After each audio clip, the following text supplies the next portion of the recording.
I'm with Security Bank. I do a lot of our community and business development there. And my name is Jesse Rios. I'm a commercial lender with Security Bank. I've been there for about 12 years. Just working together and helping the community out. So today we're have a presentation for you guys about the basics of borrowing. Or lending, which is kind of the same thing, but it's just a slight turn of lingo. So what borrowing means, lender provides you money and you must pay it back, usually with interest. Credit, the ability to borrow money, debt, money you owe to a person or a business. Please let me know if I'm going quick on this. Types of loans. There's usually installment loans, which are usually term notes, usually repaid in equal payments over a set period of time. Examples include most fixed rate mortgages, auto loans, and student loans. And then there are revolving loans, repaid based on how much you have borrowed. Examples include most credit cards and home equity lines of credits. Rent to own service, not a loan. Use an item for a period of time and make monthly or weekly rental payments. Rental payments partly credited toward purchase price. Store can take back the item if you miss a payment. Usually rent to owns, those type of credits are usually done between the homeowner. Let's say you're renting or wanting to purchase a home and he's renting to you at the time while you're making your payments to the homeowner. Secured and unsecured loans. Secured loans are usually secured with either requires collateral such as a house, vehicle, cash, other sorts of assets can be pledged as far as a secured asset or loan. You lose the collateral if you don't pay as agreed. So if you're not paying your payments on time, chances are during that period of time, the bank will call you and try to take your asset away from you. Unsecured loans, no collateral, right? Often higher interest rates than secured loans. And that is very true. Usually when you have nothing to pledge, that means you are probably going to pay a higher interest when it comes to a loan. The cost of borrowing, you generally repay more money than you borrowed. Principal is the money you borrow, that's your payment. Interest, there's always going to be interest included when you borrow money, and that's the price to borrow money. And then there's usually fees associated with credits. Maybe charged for certain activities, origination fee. There's also other things that come into mind. As a commercial loan officer, sometimes whether you're pledging your real estate as collateral, right? There's title work fees, there's appraisals, and there's surveys that may need to be done and you will also need to have insurance on that asset as well. Prepayment, early repayment of all loans reduces interest cost, pays off the loan quicker, or early repayment of part of a loan generally reduces interest costs, potentially earlier payment dates. Some loans have prepayment penalties, others do not. It's always important when you're looking to get financing to make sure you're asking those questions as far as prepayment penalties, because there are financial institutions that will apply those to their credits. Just a matter of doing your homework and figuring what best financial institution is best for you. Truth in Lending. Truth in Lending Act, TILA, written disclosure, shows loan terms in clear and uniform manner.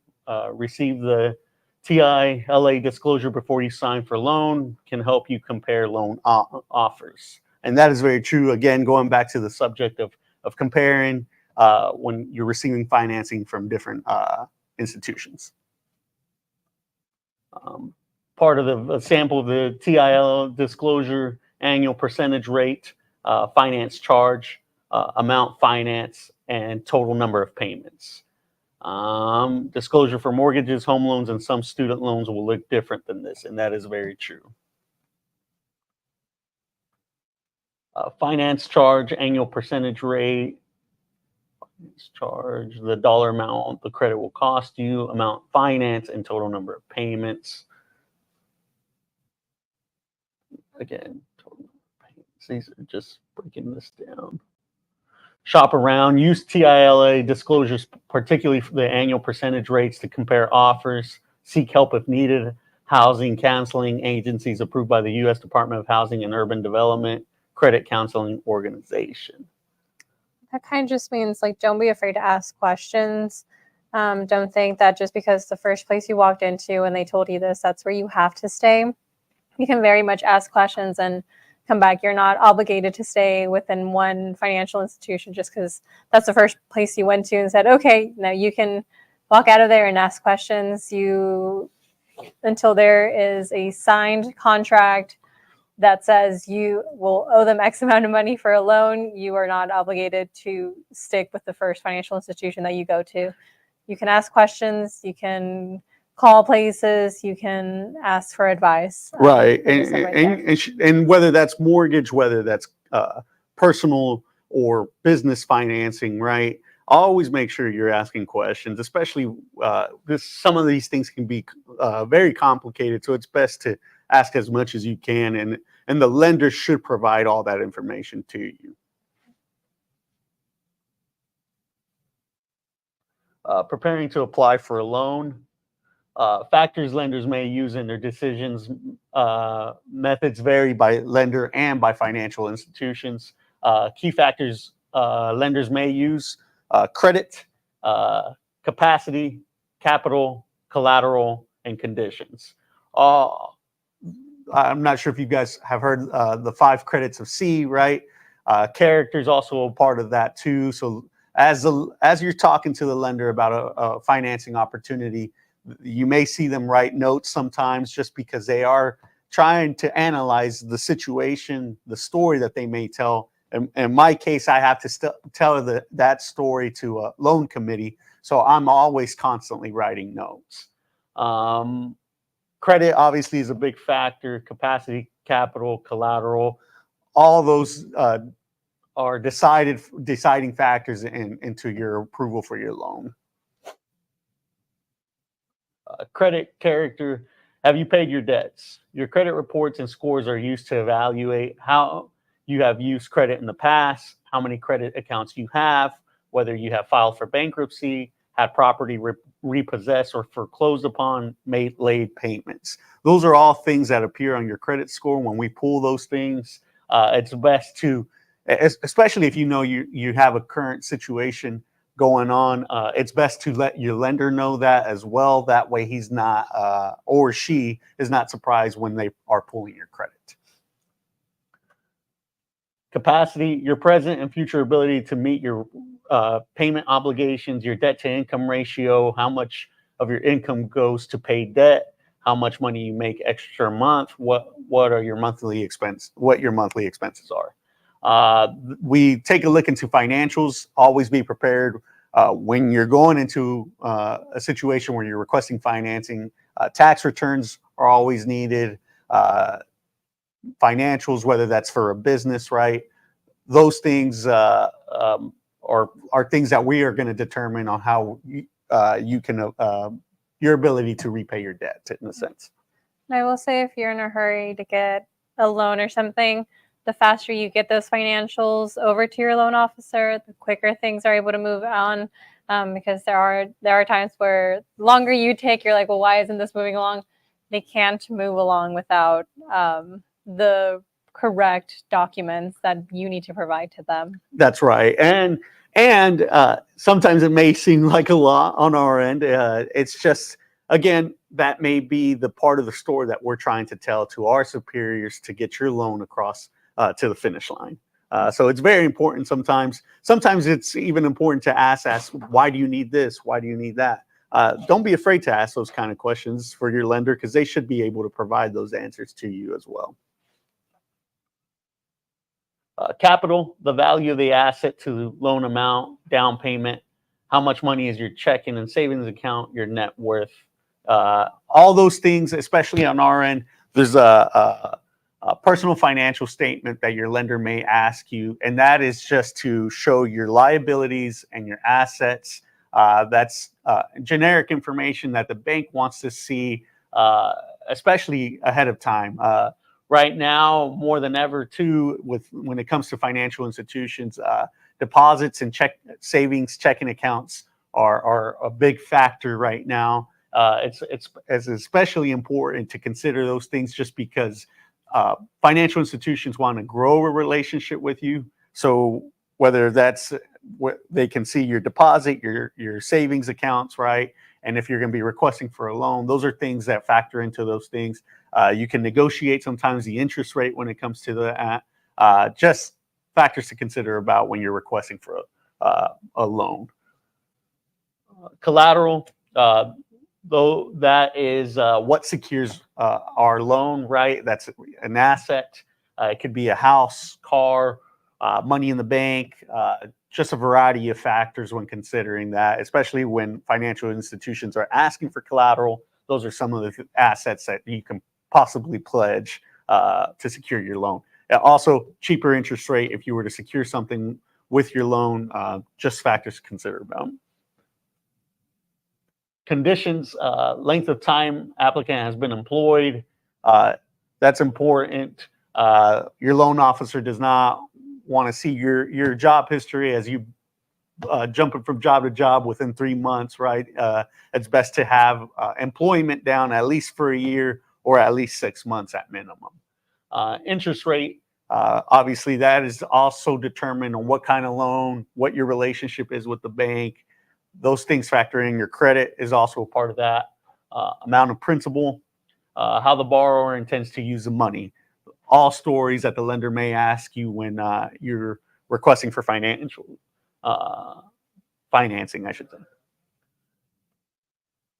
Co-borrower versus co-signer. A co-borrower is a person that is borrowing on behalf of whether that's a company, yourself, right? All borrowers are expected to make that payment when you're requesting for financing. A co-signer, that's who backs the loan. That can be a guarantor or for the primary borrower. Loan proceeds go to the borrower, not the co-signer. Co-signer promises to assume responsibility to repay debt if borrower does not. So if you are a co-signer on behalf of someone, be aware that you will be credit scored, right? So it's important if someone asks you to co-sign on behalf of them for their credit, because you are now responsible for that loan just in case anything were to go bad with the co-borrower. You are now backing that co-borrower, essentially saying if that person does not repay back the loan, now it falls on responsibility on the co-signer. So keep them just important things to remember. Kind of especially, I think you see that most often with like car loans, especially when someone young is getting a car for the first time. They often need their parent to co-sign with them. Because most times somebody young doesn't have maybe the job history or the financials in their bank account to really, or just the credit history or whatever is needed for that car loan. And they'll oftentimes need the parent to say, hey, if my kid cannot pay this loan, I will help them.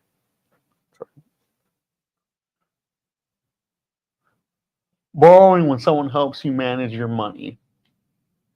Responsibilities of a person helping you, acting in your best interests, manage your money and property carefully. Keep your money and property separate from theirs. Keep good records. Include you in decision making to extent possible. What to discuss. Why do you need to borrow money? Do you have enough money to repay the loan? How will you make payments on the loan? Will it affect any of your sources of income? What is the best borrowing option for your needs? And those are all good questions. Yeah. And as whoever tuned in yesterday or has listened to the conversation from yesterday, as Danny mentioned, sometimes, especially if you're a business owner, the best times to apply for your loan are when you are at your best, especially like lines of credit. because at that point, you know, you have the good credit, you know, your financials are in good standing, and that line of credit or loan that you might get out is going to be there for that rainy day for when something does go wrong. Then you don't have to worry about being like, well, how am I going to get approved for this? Because right now, maybe my financials are great or my credit's not great, but you have this backing. Right, right. And that's important, right? If you have a business line, or even a home equity line, which is considered a consumer loan, regardless of what you have, those are important things to know about sometimes, just because things come up in the future. And if you have a home equity line or you have a business line already established during a time where you had good financials and good credit, we understand things happen in time too. So if you have one established, it's best to just possibly keep it and to consider that down the line. If you decide to borrow money, you can get help considering the terms. You can get help completing the application. If you have any questions regarding applications, always ask your lender as well. Lender will decide if you're a good credit risk. Lender will not consider credit worthiness of the person helping you. Ask for help if you need it, to remember to make timely payments and keep in good record. That's important to know as well. If there's ever a time where you know you're going to be late on your payment, make your lender aware of all of that. They can help you with anything as well.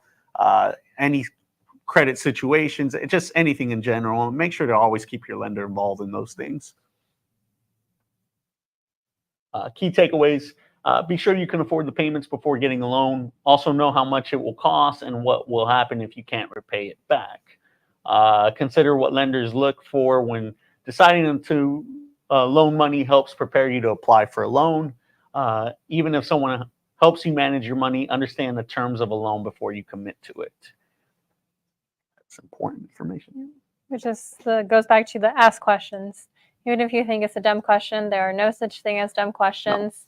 No. Always ask. And if you maybe don't have that relationship with your loan officer quite yet, ask your banker, ask the person who you see regularly at the bank, whether it be the teller or the personal banker, or maybe the branch manager, whoever it is within your bank. Even if you decide to go to a different financial institution than where you primarily bank out of, ask them, because if you trust them with your money, you should trust them with the questions for them to answer those questions that really are going to matter when it comes to making sure your money stays safe, especially within their bank. So yeah, don't be afraid to ask questions. Not at all. Not at all. And you are absolutely right. If you can't get a hold of the lender, sometimes we are out and about, we are in business meetings, or just in general, right? Be sure to ask your nearest branch of who you do your banking with. They can get a hold of that individual as well. Just ask them as much questions as possible. Thanks. Any questions? Do you have any questions for us today? No? All right. Okay, perfect. Perfect. Okay, thank you. Thank you. I ran through that pretty quick.